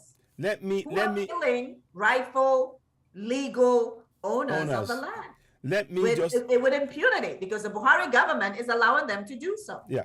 Let me just add something. Go ahead, Ogaraku, if you can. Yeah. Okay, Ogaraku, please go ahead. Some concluding thought. Yeah. Please go ahead. I'll let you. The whole message is to let the world know that we have a situation in Nigeria, a situation that calls for a serious concern. the need for international community is to have a kind of independent body that can listen to people's predicaments and also offer solution. We want them to look into the Nigerian case. I wouldn't like the situation where those colonial masters hide under these international communities to perpetuate what they have maybe planted. Nice. So,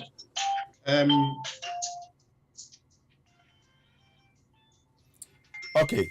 Now, what whilst you're listening to that, whilst you're trying to say that, I could, if I may, okay, go ahead. Do you want to? Are you back? Okay, go ahead.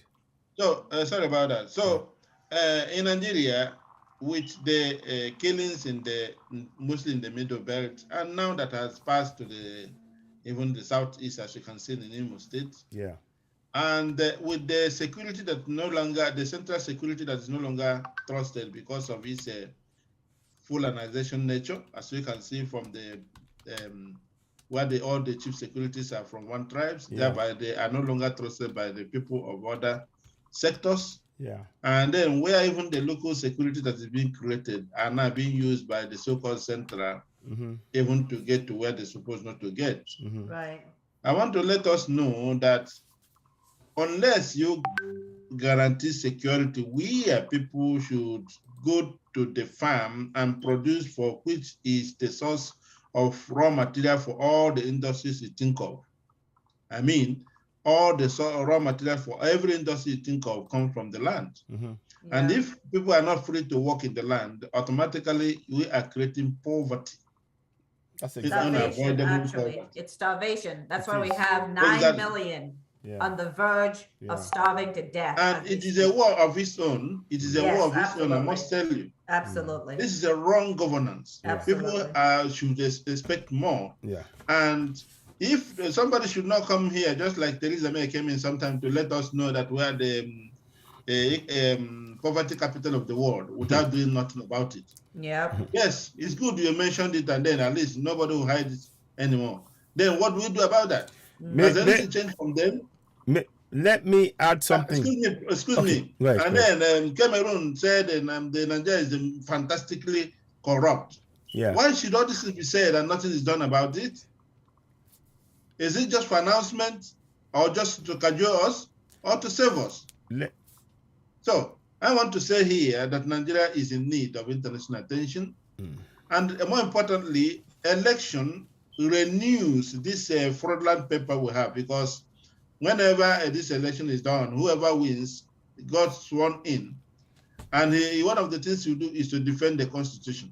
Yeah, that's your first job. It will be difficult for you to come and change the same Constitution you swore to defend. Okay. So that's why the referendum is the right step to go. And I believe different governments, Obasanjo, Jonathan, has seen this and created one conference or the other that has created something or one thing or the other that's supposed to help us, or more importantly, give back the right to people to decide what they want. That's what Nigeria needs today. Absolutely. We don't do this, I must tell you, just like the report from the United Nations, sitting on our gunpowder, which will explode any time, the humanitarian crisis that will follow it will be difficult for the world to manage. We know, common Ukraine, what is happening in all Europe today. If something happens to Nigeria, I'm afraid how the face of the world will look like. Yeah, because I mean, I don't know if you guys saw when these militant Muslims in the UK, they were threatening the government that they should bring in Sharia law or something of the nature in the UK. I remember seeing that video. You know, because this is not Afghanistan. Afghanistan is going to be nothing. They're only 40 million. The mayhem that they will, they already have presidents in 4 West African countries, and they're not indigenous to West Africa. Okay, and so the terror that they're going to unleash on the world is going to be, is going to be uncontainable. And so the world better pay attention now and curtail these terrorists, okay? Because they're moving from country to country, destabilizing West Africa and the rest of Africa, and the world is just staying quiet. Afghanistan is staying within its borders. Exactly. These people don't stay within their borders. No. Okay, they will come bomb you in the land. It doesn't matter where you are. Okay, they will be out and hunting for everybody. So it's imperative that this is taken care of now. Let me bring us home. Yeah, please. I want to say something. There is something that we need to really be aware of. There was a report about the 80% of our mineral resources, i.e., namely our petroleum and oil, being stolen, and it is now being proven that there are international rackets, very much like the drug cartels. There is a oil cartel with governments involved in this process of looting the resources that belongs to us. That's how they are funding the terrorists. This is actually what is happening. Exactly. And we have to be aware of that. So on the base, and the many of the governments that are sort of espousing democracy and everything else, they are in cahoots in taking this oil. In 2017, 500 million barrels went missing, and it was given to about 50, you heard me right, 50 different countries around the world. That money went, nobody said that. Disappear. Western countries. It's a felony that are in charge of NNPC. Exactly. The Western countries, US, UK, France, Netherlands, Canada, they all got beat 50 million barrels easily each. Yes. What are we saying? It's time. Well, what we're saying is that the resources of Africa has been used to develop the world while keeping Africa impoverished. Exactly. And holding them down. Exactly. We saw what France did to the Francophone countries, right? Still doing. They were taking their money up until, wasn't it last year or the year before, that it was now brought to the light, how they were taking their money, 75% of their money, of the Francophone countries. Giving them 15% even. Giving back 15%. They're loaning them back their money at high interest rates. And then have the audacity to turn around and say that Africa is not developing when they're the ones that are stealing all the resources in Africa, Black Africa. Yeah. So there is a lot of work for us to do. I urge us all. I really, really urge us all. We have to redouble our efforts. We must never feel hopeless in this situation. There is always something we can do. Yes, we can talk to the Western economy, raise alarm. But in the end, the only ones who are going to free us is ourselves. The only ones who are going to free us is ourselves. The only ones who are going to free us is ourselves. And our collective effort as Middle Beltans, as the Igbos, as Yorubas, focusing on this is the only way we will break the back of this injustice. Don't wait. If the UN come and say something, fine. But we must take the steps. We must protect ourselves right now. Femi Adesina telling us, leave the place. If you rather have your life. If you have your life and you don't have a land, what's the point? Your land is everything. Your land is everything. Your land is everything, because it is on that land that your generations will survive. So we need to stand together and protect it, because that is our birthright that these guys are taking away from us. And we need to make sure we put the systems in place. The referendum is indeed the only way. Referendum now. We must go for it. INEC is a fraud. You cannot rely on any fraud. You cannot rely on them to carry out any decent elections. It will be rigged. Anybody that believes that INEC is going to carry out any credible elections, you are joking.